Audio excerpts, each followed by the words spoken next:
Hello viewers, আশা করি সবাই ভালো আছেন আর আমিও ভালো আছি। আর গত ব্লগে আপনাদের সাথে শেয়ার করেছি কিভাবে আমরা নীলগিরি ভ্রমণ করেছিলাম।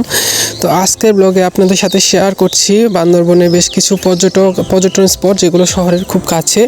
এর মধ্যে প্রথম পর্যটন স্পট মেঘলা, যেটা আপনাদের সাথে এখন শেয়ার করতে যাচ্ছি।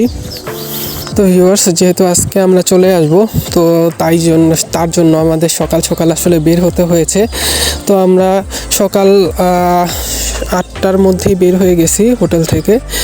আর দেখতে পাচ্ছেন আজকে পর্যটন এরিয়া, এটা মেঘলা। এখানেও ঢুকতে 50 টাকা করে লাগে জনপ্রতি। আর এখানে দেখতে পাচ্ছেন এরকম গাছ পড়ে আছে। মূলত গত রাতে প্রচণ্ড ঝড় হয়েছে। মূল ঝড়টা মূলত কক্সবাজারের উপর দিয়ে গিয়েছিল। তো বান্দরবনের উপরে দিয়ে আমরা খুব একটা পাইনি ঝড়টা। তবে এখানে বিদ্যুৎ নেই, রাত থেকে বিদ্যুৎ নেই বান্দরবন শহরে। মেঘলা পর্যটন স্পটটা বান্দরবন শহরে ঢোকার মুখেই পড়ে। তো এই স্পটটা আপনারা সিএনজি ভাড়া করেই খুবই দ্রুত ভ্রমণ করতে পারবেন। এগুলো খুবই কাছে শহর থেকে।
তো ভিউয়ার্স, মেঘলা পর্যটন স্পটে ঘোরার পর আমরা এখান থেকে চলে গেলাম নীলাচল। এটাও শহরের খুবই কাছে, মূলত একটা রাস্তার মধ্যে এই টুরিস্ট স্পটগুলা পড়ে, যার কারণে আসলে একটা সিএনজি দিয়ে আপনারা ভ্রমণ করতে পারবেন এই জায়গাগুলো। সবচেয়ে বড় আকর্ষণ হচ্ছে মেঘ। পুরোটাই আসলে মেঘের রাজ্যে ডুবে আছি, আর যেহেতু নিম্নচাপের সিজন ছিল, তো মেঘটা কেটে যাচ্ছে এখন আস্তে আস্তে, কিন্তু তাও দেখতে পাচ্ছেন প্রচুর মেঘ আছে চারপাশে।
ভ্রমণ শেষে আমরা চলে আসলাম রেইচা। এটা জায়গার নাম হচ্ছে রেইচা ঝর্ণা। তো এই জায়গা সম্পর্কে অনেকেই আসলে জানেন না, এটা নতুন একটা টুরিস্ট স্পট। এখানে মূলত ঝর্ণাটা দেখার জন্য আসেন। তবে এখানে এটা খুবই একটা দূরে না, মেঘলার যে টুরিস্ট স্পট আছে সেটার অনেকটাই কাছে।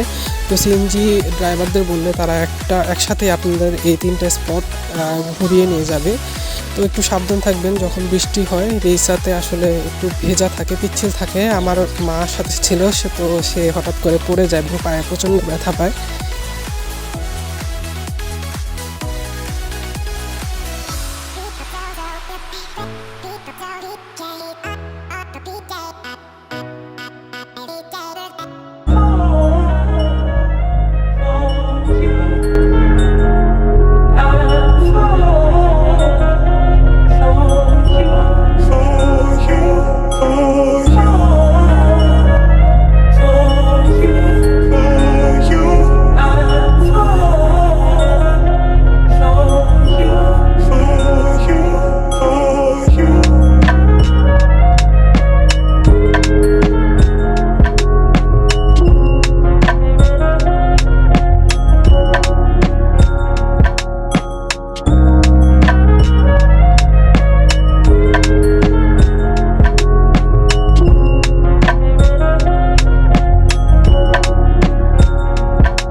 রিচা ঝর্ণা দেখার পর আমরা চলে আসি আমাদের হোটেলে। তো হোটেলে আসার পর দুপুরে খাওয়া দাওয়া করে আমরা 2টার মধ্যে হোটেল থেকে চট্টগ্রামের উদ্দেশ্যে বের হয়ে যাই। তো আপনারা লোকাল বাস পাবেন বাস স্ট্যান্ড থেকে। বাস স্ট্যান্ডটা হোটেলগুলোর খুবই কাছে, 180 টাকা করে রাখে লোকাল বাসে। আপনারা চিটাগাং আসতে পারবেন 2.5 ঘন্টার মধ্যে, বেশি দূরে না। আসলে আমরা যাওয়ার সময় জ্যামে আটকে গেছিলাম, যার জন্য আসলে আমাদের যেতে অনেক সময় লেগেছে। তো ব্যাক করার সময় আসলে খুব একটা সময় লাগেনি।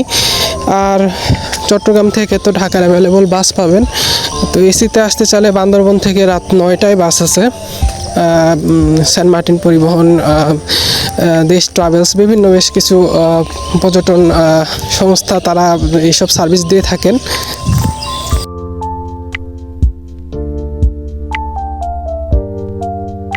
তো ভিউয়ার্স, আজকের ব্লগের মধ্যে দিয়ে আমি আমার ব্লগটা শেষ করছি, বান্দরবান ট্রিপ।